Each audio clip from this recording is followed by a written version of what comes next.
Hello बच्चों, नमस्ते। उम्मीद है आप अपने अपने घरों में सुरक्षित होंगे।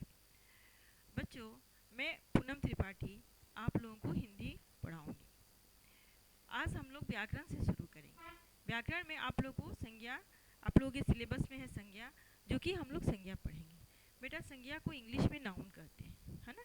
और संज्ञा का अर्थ क्या होता है? तो नाम होता है। दुनिया में बहुत सारी चीज़ होते हैं, जितने भी चीज़ होते हैं सबका कुछ न कुछ नाम होता है। जैसे खाने का सामान हुआ, पहनने का, रहने का, सोने का, बैठने का, मतलब इत्यादि जितने भी पशु पक्षी जितने भी हैं, हर चीज़ का आप देखेंगे कुछ न कुछ नाम होता है। तो वो क्या है? वो संज्ञा है। अब इसको कैसे हम परिभाषित करेंगे उसको मैं आप लोगों को बताती हूँ। किसी व्यक्ति, प्राणी, वस्तु, स्थान और भाव आदि के नाम को संज्ञा कहते हैं। ठीक है। किसी भी चीज़ को हम, जैसे व्यक्ति में आ गया आपको राम, प्राणी में आ गया जानवर, वस्तु में आ गया आपको पुस्तक, उसके बाद नदी, बुढ़ापा, लड़कपन आदि जो भी चीज़ हुआ, ये आपको संज्ञा के अंतर्गत आता है और संज्ञा का उदाहरण है। संज्ञा के, इसको हम साधारण शब्दों में भी ऐसे कह सकते हैं कि नाम वाले शब्द को हम संज्ञा कहते हैं। संज्ञा के भेद अब हम पढ़ेंगे। संज्ञा के कितने भेद होते हैं? तो संज्ञा के 5 भेद होते हैं। पहला है व्यक्तिवाचक संज्ञा, दूसरा है जातिवाचक संज्ञा, तीसरा है भाववाचक संज्ञा, चौथा है द्रव्यवाचक संज्ञा और पांचवा है समूहवाचक संज्ञा। अब हम देखेंगे कि व्यक्तिवाचक संज्ञा के अंतर्गत क्या आता है ना। तो जिस संज्ञा शब्दों से किसी विशेष व्यक्ति, स्थान और वस्तु आदि का पता चलता है, उन्हें हम क्या कहते हैं? तो व्यक्तिवाचक संज्ञा कहते हैं। जैसे नाम वाले शब्द में कोई भी नाम हुआ, रोहित, राम, श्याम, सीता, गीता, आप, हम, जिसका भी नाम है वो व्यक्तिवाचक, पार्टिकुलर वो व्यक्ति, किसी के नाम को कह के हम कहते हैं। किसी भी चीज़ को, वस्तु हुआ या जगह हुआ, किसी चीज़ के नाम को हम कह के कहते हैं, तो वो क्या हुआ कि वो व्यक्तिवाचक संज्ञा हुआ। व्यक्तिवाचक संज्ञा के अंतर्गत वो आता है। स्थान में आपको दिल्ली, मुंबई, पटना अगर हम नाम बताते हैं तो वो व्यक्तिवाचक संज्ञा में आता है। पार्टिकुलर किसी चीज़ का हम नाम बताते हैं। नदी में हम गंगा बता रहे हैं, पुस्तक में अगर हम राम कहते हैं, फल में अगर हम आम बोलते हैं, या कोई भी फल का नाम अगर हम लेके बोलते हैं, तो वो व्यक्तिवाचक संज्ञा के अंतर्गत आता है और उसको हम व्यक्तिवाचक संज्ञा के अंतर्गत रखते हैं। अब आपका हुआ जातिवाचक संज्ञा। अब हम पढ़ेंगे जातिवाचक संज्ञा किसे कहते हैं। तो जिस संज्ञा शब्दों से वस्तुओं, प्राणियों और स्थान आदि की पूरी जाति का पता चलता हो, उन्हें हम जातिवाचक संज्ञा कहते हैं। जाति मीन्स क्या हुआ? जैसे अगर हम लड़का बोले, है ना, अगर हम बोले कि सब्जी, तो सब्जी में बहुत सारी सब्जी आती है।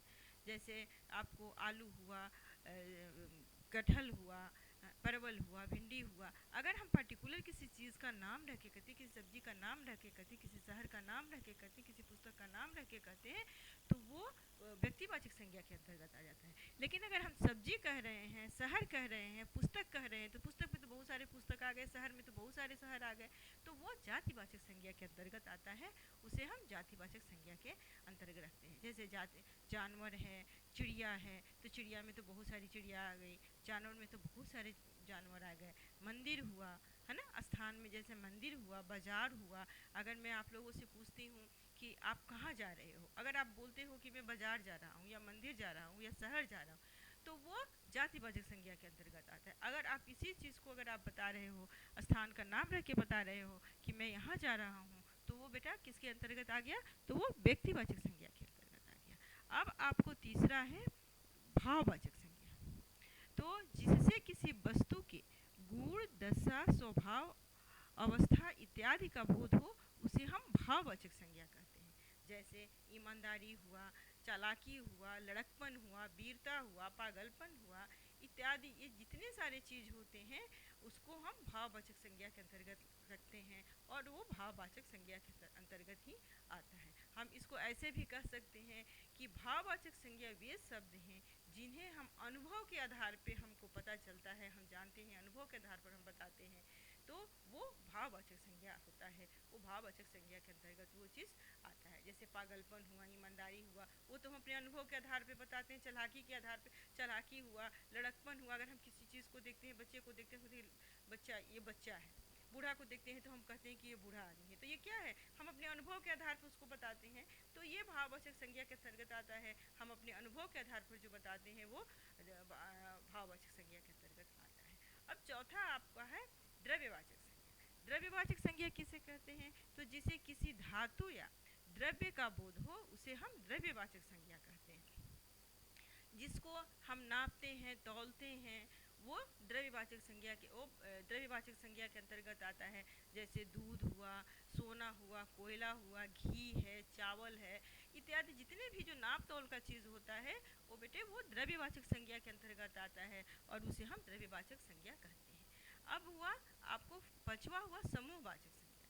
समूहवाचक संज्ञा किसे कहते हैं, तो जिन संज्ञा शब्दों से किसी पदार्थ, प्राणी अथवा व्यक्ति के समूह का बोध, एक साथ जो होते हैं, गिरोह में जो होते हैं, समूह में जो होते हैं, तो समूह का बोध हो उसे हम समूहवाचक संज्ञा कहते हैं। जैसे इसका उदाहरण हुआ आपको सभा हुआ, सेना हुआ, सेना में एक साथ बहुत सारे लोग होते हैं, सेना हुआ, भीड़ हुआ, गिरोह हुआ, घौद हुआ। घौद आप जानते होंगे, केले के घौद को हम घौद कहते हैं, तो घौद हुआ। ऐसे केला होता है तो केला 4, 5, 6 वो घौद नहीं होता है, लेकिन जो पेड़ पे आप देखते हैं, पेड़ पे जो फलता है वो लंबा सा, उसमें बहुत सारे केला लगे हुए होते हैं, लंबा सा डंठल होता है, उसमें बहुत सारे केले लगे होते हैं, तो वो हम लोग उसको घौद के नाम से पुकारते हैं। तो क्या हो गया, वो समूहवाचक संज्ञा के अंतर्गत आता है, क्योंकि उसमें बहुत सारे केले लगे हुए होते हैं, तो वो समूहवाचक संज्ञा के अंतर्गत होता है और वो समूहवाचक संज्ञा होता है। अब हम ये संज्ञा के भेद और संज्ञा के पांचों उदाहरण जो है, उसको प्रकार जो है उसको हम लोग पढ़ लिए उदाहरण के साथ। अब हम क्वेश्चन आंसर इसका प्रश्नोत्तर करेंगे। मैं प्रश्नोत्तर इसमें लिख भी दी हूँ और आप लोगों को भेज रही हूँ। आप लोग इसको बनाएंगे, याद करेंगे और फिर मेरे पास भेजेंगे। पहला क्वेश्चन है, संज्ञा किसे कहते हैं, संज्ञा को उदाहरण के साथ उसको लिख के और फिर भेजना है, ठीक है। दूसरा है, निम्नलिखित शब्दों में से जातिवाचक संज्ञा, द्रव्यवाचक संज्ञा तथा भाववाचक संज्ञाओं को छांट कर लिखना है। कुछ शब्द मैंने दी हूँ यहाँ पे, अब इसमें से आपको छांट के बताना है, लिखना है। क्योंकि मैं तीनों को पढ़ा चुकी हूँ, तो आपको बताना है कि कौन सा जातिवाचक संज्ञा है, कौन सा द्रव्यवाचक संज्ञा है और कौन सा भाववाचक संज्ञा है। इसको लिखना भी और याद भी करना है। उसके बाद है कुछ यहाँ पे पांचों में संज्ञा का वो जो प्रकार है उसको मैं दी हूँ और सबका उदाहरण भी इधर दी हूँ। तो इस एक दोनों को मिलान कराना है कि कौन सा शब्द किस संज्ञा के अंतर्गत आता है, उसके साथ उसको मिलान कराना है और मिलान करा के उसको याद भी करना है और उसके बाद उसको लिखना भी है।